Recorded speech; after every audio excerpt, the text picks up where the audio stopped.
नमस्कार दोस्तों, मेरा नाम है विमल सिंह। बालाजी श्री अड्डा में आपका स्वागत है। जूनियर सुपर टेट के साइंस के सिलेबस के अकॉर्डिंग टॉपिक वाइज हम प्रश्नों की प्रैक्टिस आपको करा रहे हैं। तो हमारा जो चैप्टर चल रहा था वो ये ऊर्जा वाला जो है वो चल रहा था। इस पर आधारित अभी तक हम 60 प्रश्न 2 पार्ट में देख चुके हैं। पिछला दूसरा पार्ट यदि आपने नहीं देखा है, साइड में आई बटन में पिछला वाला वीडियो आपको मिल जाएगा। आज हम इसी चैप्टर के आगे के जो है वो प्रश्न देखेंगे, जिसमें हम 61 से लेकर के 90 तक प्रश्न जो है वो देखेंगे, और ये हमारा पार्ट होगा तीसरा। तो चलिए शुरू करते हैं। ऊर्जा, ध्वनि, स्थित, विद्युत, प्रकाश, प्रकाश यंत्र जो आपका चैप्टर है। शुरू करते हैं 61 प्रश्न से कि माध्यम में ध्वनि तरंगों की जो प्रकृति है वो कैसी होती है। ना तो अनुदैर्ध्य ना अनुप्रस्थ, केवल अनुदैर्ध्य केवल अनुप्रस्थ, या फिर दोनों। बताना है आपको इनमें से कौन सा सही होगा। साथ ही साथ आज तारीख है आपकी 17 अप्रैल 2021 की। 17 अप्रैल को मेरा बर्थडे होता है। जिसने जिसने कमेंट में विश किया था सभी को ढेर सारा धन्यवाद। अगर किसी का मैं रिप्लाई जो है वो ना कर पाया हूं तो सभी को थैंक यू।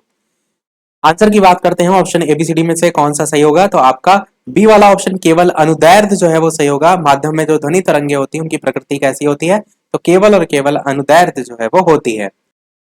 जो अनुप्रस्थ तरंगे होती हैं इन्हें हम कहते हैं ट्रांसवर्स वेव। इसमें तरंग की जो तरंग की गति होती है उसकी जो दिशा होती है वो माध्यम के कणों के कंपन करने की दिशा के लंबवत होती है।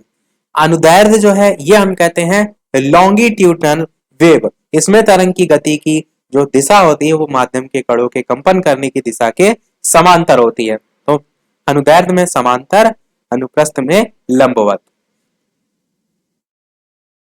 अगला प्रश्न है कि किससे अधिक प्रबलता का जो शोर है वो मानव शरीर के लिए कष्टदायक है।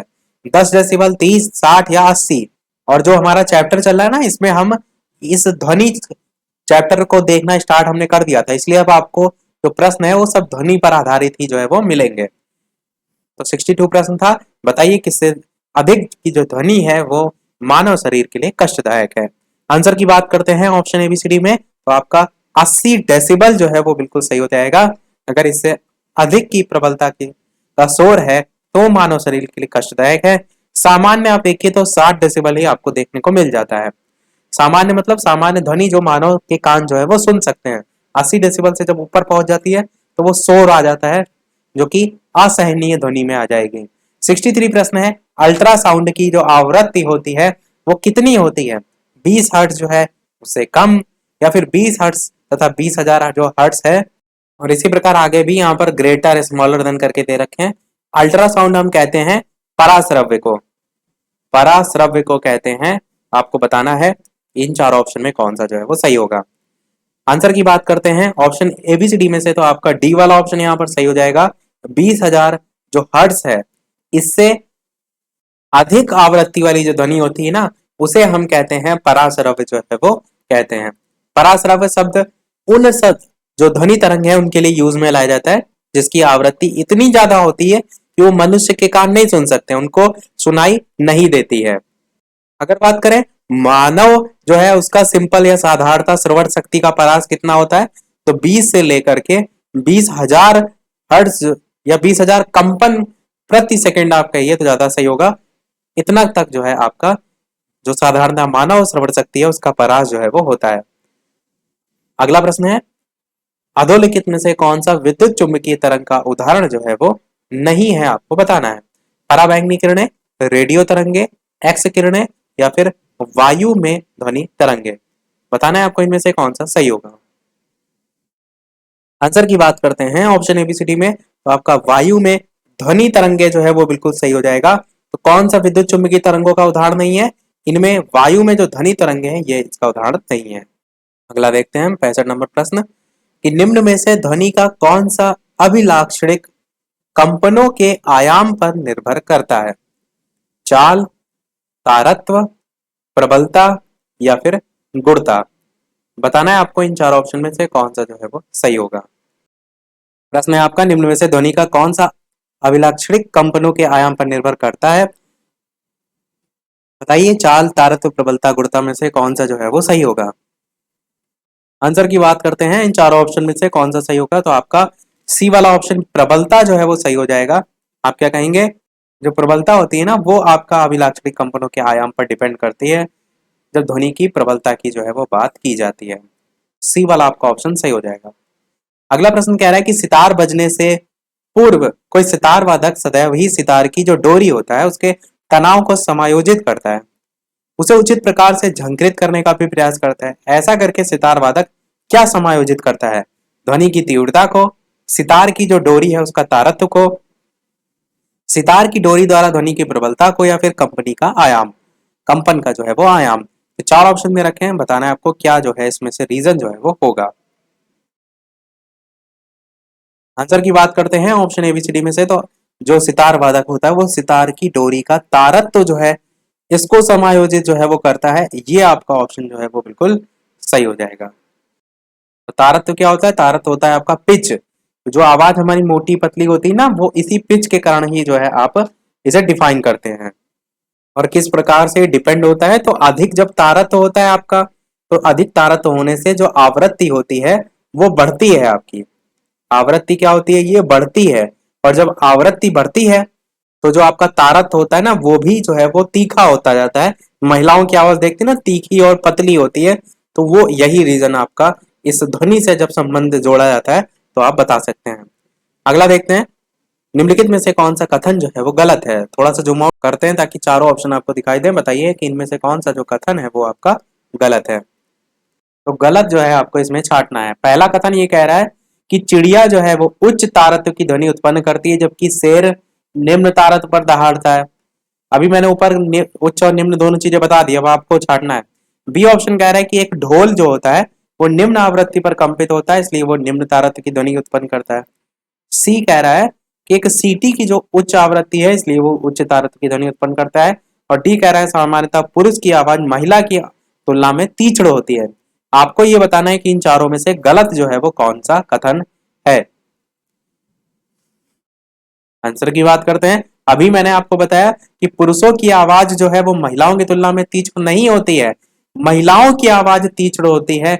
और यहां पर उल्टा लिखा हुआ है, तो डी वाला आपका ऑप्शन बिल्कुल सही हो जाएगा क्योंकि आपके प्रश्न में कह रहा है कि गलत कथन जो है वो छाटिए।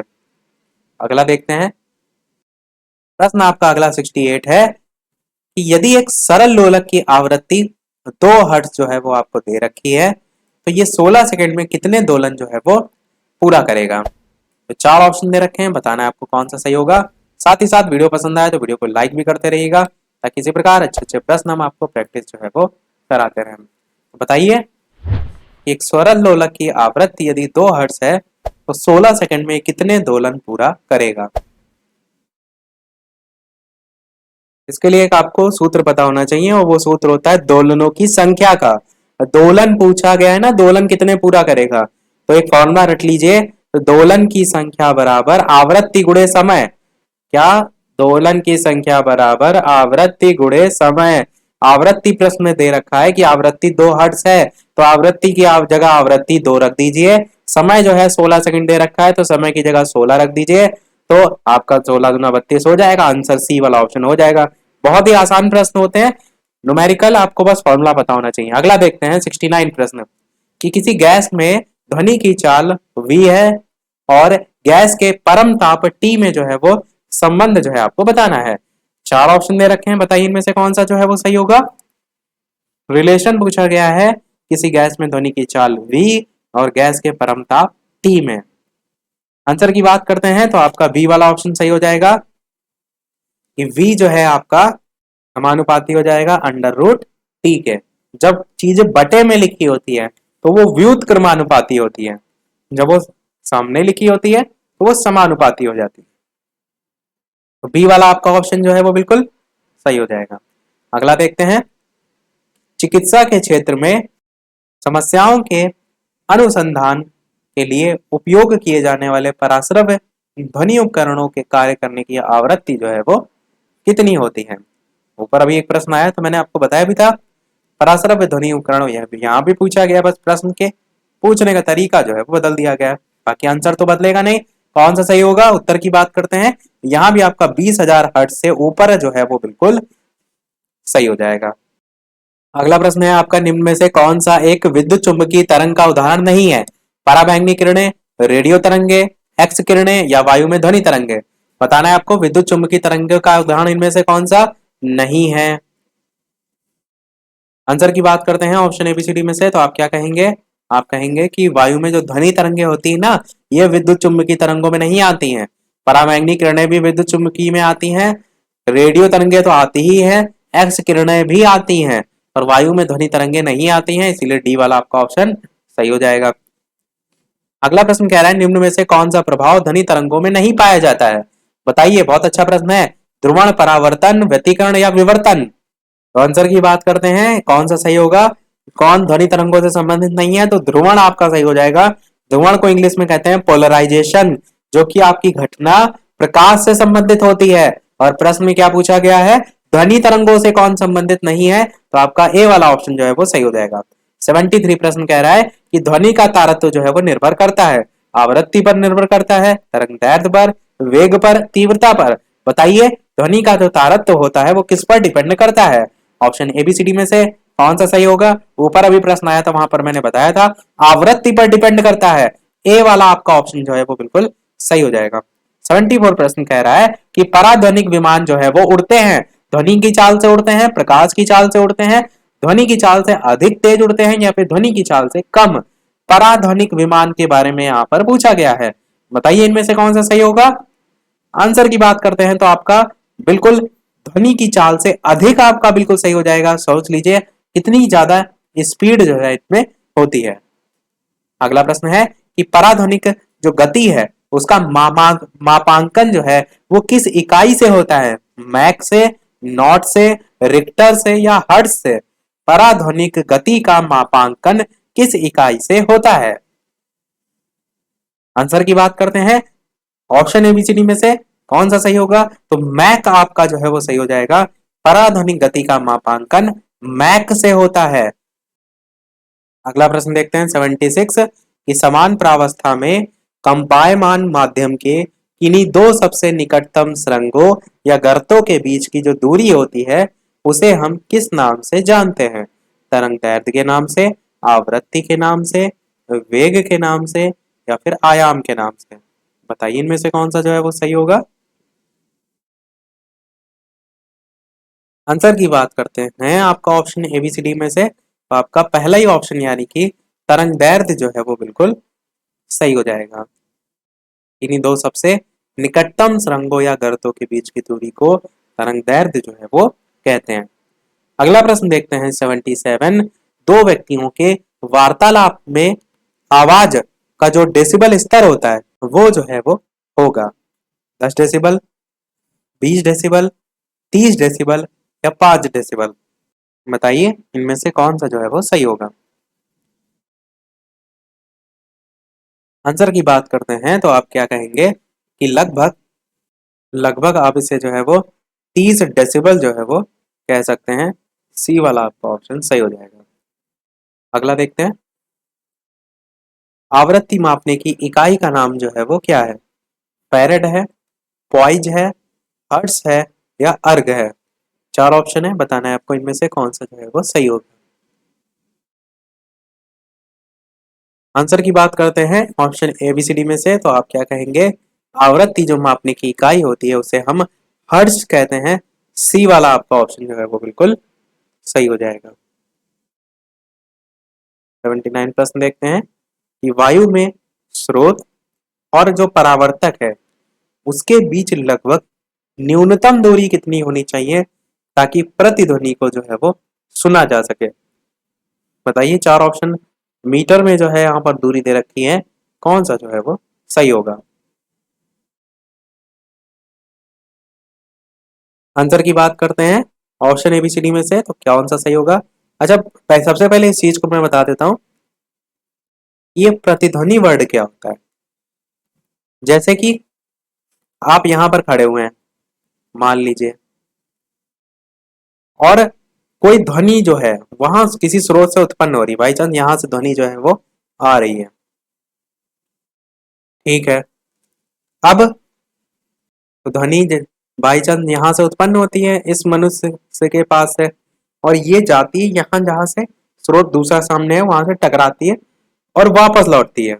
इसी को अगर डेफिनेशन के तौर पर आप कहें तो कहेंगे कि जब कोई ध्वनि स्रोत से उत्पन्न ध्वनि आगे जाकर कोई वस्तु, चाहे वो दीवार हो, चाहे वो पहाड़ हो, उससे टकरा कर पुनः स्रोत के पास वापस लौट आती है, तो इसे हम प्रतिध्वनि, और इंग्लिश में हम इसे इको कहते हैं। ये स्रोत का मतलब ये है कि ये बाई चांस हमने मान लिया पहाड़ हो, दीवार है, कुछ भी हम मान सकते हैं, तो यहां से टकरा कर वापस लौट जाए, ये मनुष्य अगर कुछ बोल रहा है तो ये होती है प्रतिध्वनि। देखते भी आप होंगे पहाड़ वगैरह पर आप जाइए, तेज से चिल्लाइए तो आपको ही अपनी आवाज डबल ट्रिपल बार सुनाई देती है।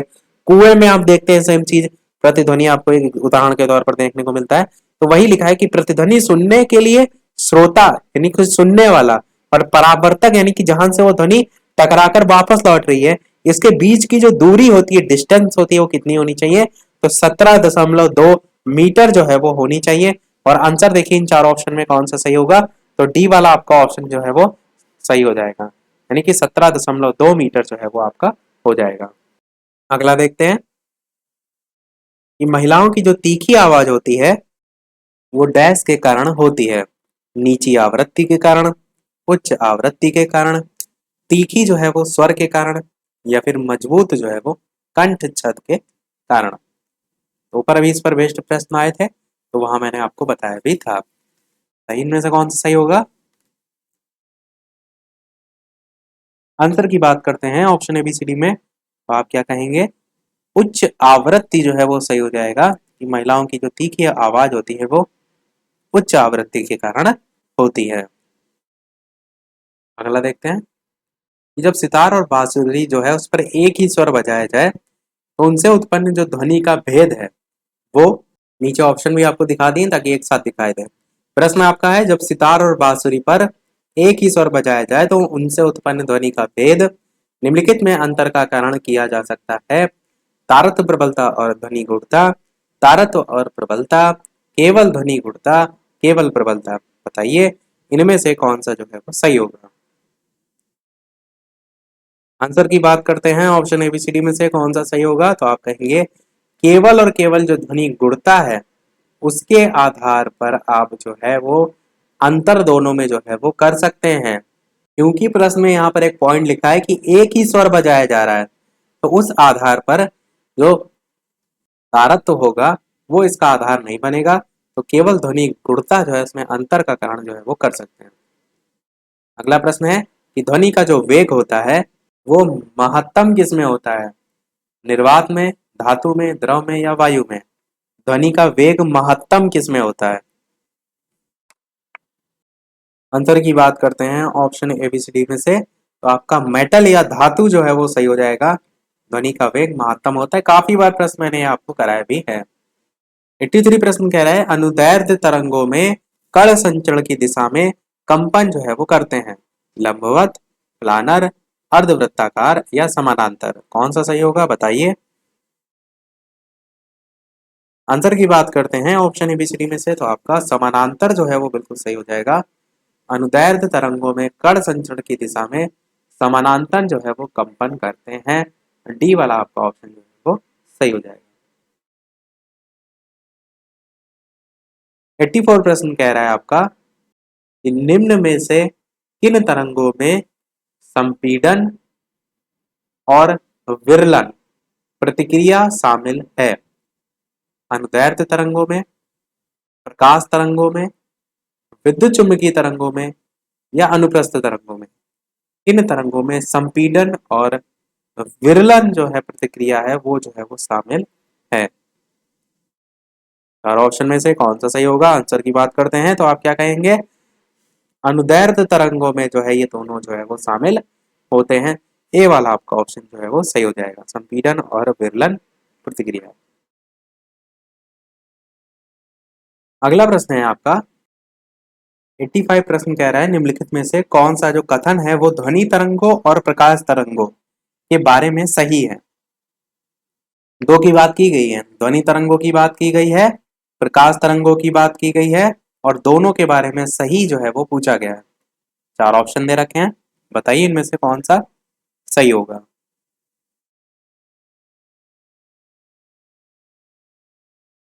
ऑप्शन ए, बी, सी या डी, थोड़ा सा ऑप्शन बढ़े इसलिए 5 सेकंड मैंने आपको एक्स्ट्रा दिए। अब तक सोचा आपने अवश्य लिया होगा। आंसर की बात करते हैं, डी वाला ऑप्शन सही होगा कि ध्वनि तरंगे जो है वो अनुदैर्ध्य होती हैं और जो प्रकाश जो तरंगे होती हैं वो अनुप्रस्थ होती हैं। ये वाला आपका ऑप्शन जो है वो सही होगा। अब थोड़ा सा दोनों में अंतर भी समझ लेते हैं। देखिए, जो ध्वनि तरंगे होती हैं, ध्वनि जो है वो एक यांत्रिक तरंग है। इसके संचरण के लिए माध्यम की आवश्यकता होती है। ठोस, द्रव, गैस और प्लाज्मा में जो ध्वनि का संचरण होता है वो संभव होता है। और निर्वात में अगर बात करें तो ध्वनि का संचरण नहीं हो सकता है। गैस और प्लाज्मा में ध्वनि केवल जो है वो अनुदैर्ध्य तरंग जो होती हैं इसके रूप में चलती हैं। और ठोस और द्रवों में अगर बात करें तो ये अनुप्रस्थ और अनुदैर्ध्य दोनों रूप में चलती हैं। प्रकाश की अगर बात करें तो प्रकाश आपका एक विद्युत चुंबकीय तरंग के अंतर्गत जो है वो आता है।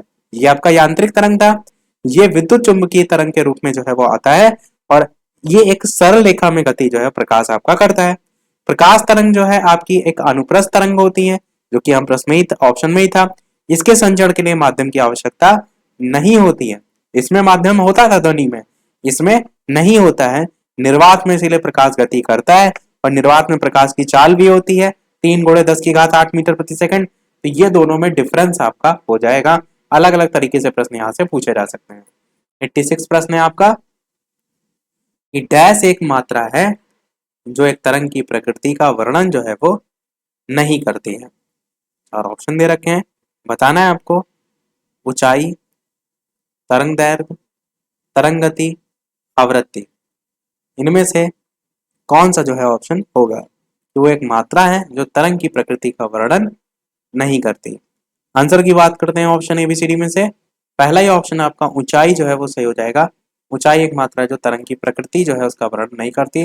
बाकी तरंग दैर्घ्य, तरंग गति, आवृत्ति ये सभी जो है इसका वर्णन करती है। अगला 87 प्रश्न है कि ध्वनि तरंगों की गति आपको दे रखी है 700 मीटर सेकेंड और साथ ही -1 इनवर्स में। तो ध्वनि तरंग 7 किलोमीटर की यात्रा करने में कितना समय जो है वो लेंगी, ये आपसे यहाँ पर पूछा गया है। 4 ऑप्शन दे रखे हैं, बताना है आपको इनमें से कौन सा जो है वो सही होगा। आंसर की बात करते हैं ऑप्शन एबीसीडी में से। जो जो प्रश्न में दे रखा है, तरंग की गति दे रखी है, यानी v का मान आपको दे रखा है 700 मीटर करके, और सेकंड और -1 पावर है, उससे मतलब नहीं है।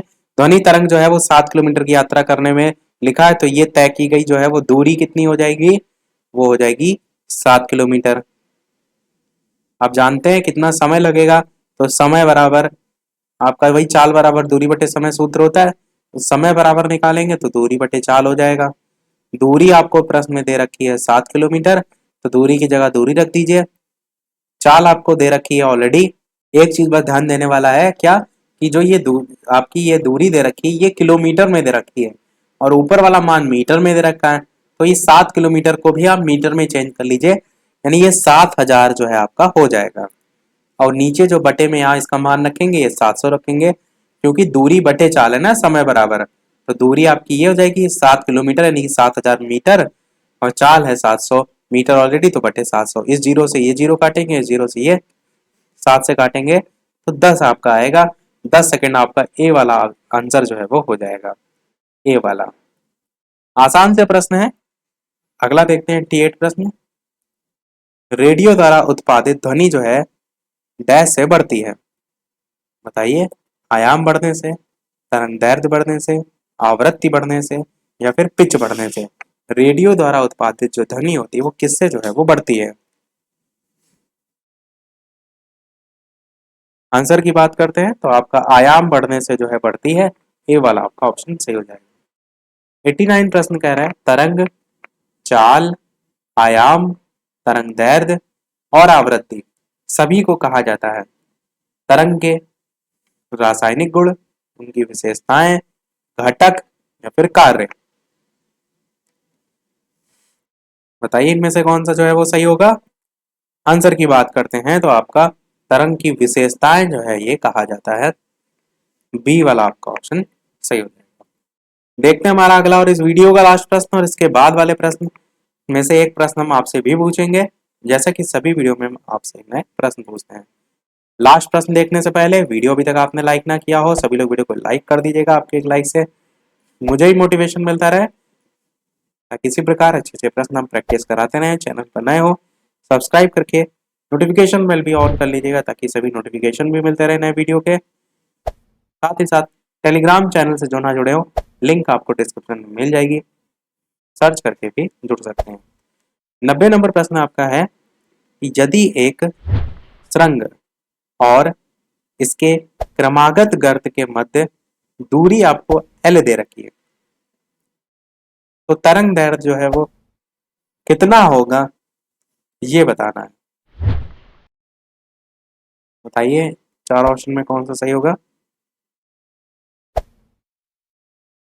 आंसर की बात करते हैं तो आपका L/2 जो है वो सही हो जाएगा, डी वाला ऑप्शन। अब जैसा कि सभी वीडियो में हम आपसे एक ना एक प्रश्न पूछते हैं, तो इस वीडियो का आपके लिए प्रश्न आप देख लेते हैं। तो ये है आपका इस वीडियो का प्रश्न। तो जैसा कि सभी वीडियो में हम आपसे एक ना एक प्रश्न पूछते हैं कि समुद्र जल में ध्वनि की गति जो है वो कितनी होती है। ए ऑप्शन है 1948 मीटर प्रति सेकंड, बी ऑप्शन है 1351 मीटर प्रति सेकंड, सी ऑप्शन है 1531 मीटर प्रति सेकंड और डी ऑप्शन है 1498 मीटर प्रति सेकंड। ऑप्शन ABCD में से कौन सा सही होगा अपना आंसर वीडियो के मेन कमेंट में टाइप करके सभी लोग बताइएगा। देखते हैं कितने लोग सही जो है वो आंसर बताते हैं। लाइव टाइमिंग जिनको नहीं पता है, दोपहर के 3 बजे एक लाइव टाइमिंग है, शाम के 8 बजे एक लाइव टाइमिंग है। लाइव आकर भी वीडियो आप देख सकते हैं, प्रश्नों की प्रैक्टिस कर सकते हैं। इससे पहले के जो चैप्टर हैं वो यदि आपने नहीं देखे हैं, क्योंकि ये हम करा रहे हैं इस समय, इससे पहले इतने सब चैप्टर करा चुके हैं। यदि आपने नहीं देखे हैं तो टॉपिक वाइज जो भी सारी चीजें कोर्स में है वो प्लेलिस्ट में आपको साइंस की अलग से मिल जाएगी, प्रश्नों की प्रैक्टिस आप कर सकते हैं। मिलते हैं चलिए फिर अगले वीडियो में कुछ नए प्रश्नों के साथ। तब तक के लिए नमस्कार। Thank you for watching.